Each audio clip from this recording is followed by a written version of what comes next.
राम राम मंडळी. तर सकाळी चाललो होतो गावात, छत्रपतींना मुजरा केला आणि पवनला घ्यायला आलो त्याच्या घरी. पवन म्हणला कुठं जायचं आहे, त्याला म्हणलं चाल ना तू. आम्हाला जायचं होतं अग्निवीरचा फॉर्म भरायला. अग्निवीरचा फॉर्म भरला फुलंब्रीला, त्यानंतर भगवती मातेचं दर्शन केलं. कानोरीला काम होतं थोडं, तर त्यानंतर आम्ही सरळ निघालो फुलंब्रीच्या दिशेने. फुलंब्रीच्या दिशेने जाताना आम्हाला वाटेत कानोरी लागली. कानोरीला पार केला आणि समोर निघालो. त्यानंतर पवनला विचारलं काय चाललं आयुष्यात. पवन म्हणलं चाललंय फाटके आयुष्याला तिघं लावून. सरळ पोहोचलो फुलंब्रीमध्ये. फुलंब्रीहून आम्हाला कार्तिकला घ्यायचं होतं. कार्तिक 1 तास आधीच आलेला होता, त्यामुळे पवनवर खूप चिडत होता. कार्तिकला घेतलं. पवन म्हणतो कार्तिकला आमच्यात नवीन भिडू नवीन राज्य, म्हणून तू गाडी चालव. कार्तिकला गाडी चालवायला लावली. त्यानंतर आम्ही सरळ निघालो तीर्थक्षेत्र भद्रा मारुती खुलताबाद. रस्त्याने जाताना चाळी कमी का. त्यानंतर लागली होती आपल्या हायबुजाला ताण. तिला पाणी पाजलं. 100 रुपयाचं पाणी पिलं तिने. नंतर मी पैसे मारत होतो. पैसे मारताना हे काका काय म्हणताय, 100च टाकतो का रे, खुलताबादला जाय नाही ना. त्यांना म्हणलं गरिबी. सरळ निघलो खुलताबादच्या दिशेने. रस्त्याने जाताना मस्त काय झाडी झुडी होती. त्यानंतर पवन आपले केस सेट करत होता. कार्तिकचं काय चालू होतं त्यालाच माहिती. असाच विषय निघाला मित्रांनो. तर मी म्हणलं की आयुष्यात सगळे यशस्वी होण्यासाठी झुंजत असतात, त्यामध्ये आपण पण आहोत. आयुष्यात झुंजत असताना 100% पैकी 75% मुलं हे 99% आपल्या मेहनत करतात आणि 1% यशाच्या म्हणजे मेहनतीच्या भरोश्यावर राहतात. पण तरीही त्या 75 25%च मुलं आपल्या आयुष्यात यशस्वी होतात. असं म्हणत पवन म्हणला बस कर पगले रुलाय का क्या. म्हणे ये बघ काय झाडी काय डोंगर सगळे ओकेमध्ये म्हणे. अरे म्हणलं गप रे. ते बोलताच आम्ही पोचलो तीर्थक्षेत्र भद्रा मारुती खुलताबाद. तेव्हा पोचल्या भैयाने गाडी अडवली. म्हणे भाऊ चिठ्ठी वाढा पार्किंगची. पवन भाई म्हणे चिठ्ठी वाढून बाई आपली हायबुजा आहे, कोणी चोरली तर.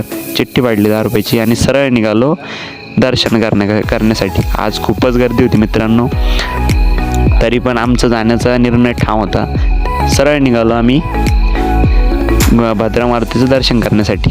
आतमध्ये गेलो, गर्दी खूपच होती. आज जास्तच गर्दी होती.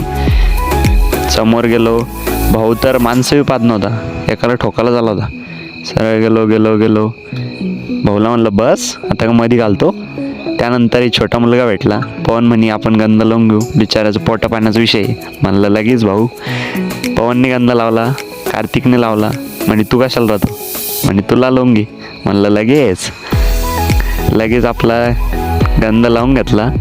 भाऊला पैसे दिले, लगेच निघलो. 10 रुपये कधी नव्हे ना, पण चप्पल सेफच ठेवायची म्हणे. नंतर आम्ही समोर गेलो, आतमध्ये गेलो. मुखदर्शन घ्यायचा निर्णय झाला.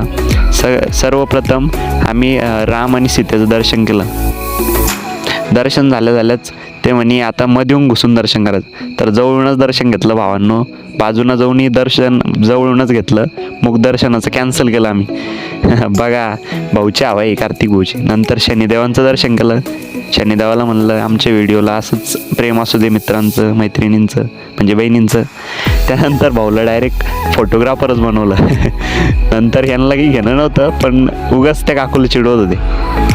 आत्ताच हे नवीन बांधकाम झालं मित्रांनो. त्यानंतर आम्ही निघालो रस्त्याने निघालो आणि भाऊचं झालं होतं हे बैल कसा रस काढतो बघू म्हटलं बघू मग चला. तर मित्रांनो आपला शेतकरी राजा व्यावसायिकदृष्ट्याही खूप महत्त्वाचा घडून येतो आहे आता सध्याच्या जनरेशनमध्ये. नंतर आम्ही निघालो सरळ घराकडे निघताना रस्त्यात परत एकदा छत्रपतींचं दर्शन झालं. त्यांना मुजरा केला आणि निघलो घराकडे जातानाच भाऊचा रस्त्यातच प्लॅन झाला होता पाथरीच्या जत्रेला जायचा. म्हणलं बोल जाऊ ना मग. लगेच पाथरीच्या जत्रेला गेलो. जत्रेला गेल्यावर भाऊ म्हणे पाण्यात बसतो, पण कार्तिक भाऊ म्हणे आपलं नशीबला हे गांडू म्हणे पाण्याच तुटून जायचं. म्हणलं जाऊ दे. पवन भाऊ म्हणे 10 रुपयात आपण 100 रुपये जपू. 100 रुपये तर गेले, पण 10 रुपये बी गेले. नंतर इथे मटण या नाटिकेचं सादरीकरण होतं ते पाहिलं आणि भाऊ जाताना स्टंट मारत होता, आलतांबी पाडाला. नंतर मग आज तुमच्यासाठी एक प्रश्न आहे मित्रांनो चॅलेंजिंग. आपल्या भारताचे पहिले पंतप्रधान बिनामिशीचे पंतप्रधान कोण होते, कमेंटमध्ये जरूर सांगा. आणि आजचा ब्लॉग संपला. धन्यवाद, भेटू उद्या.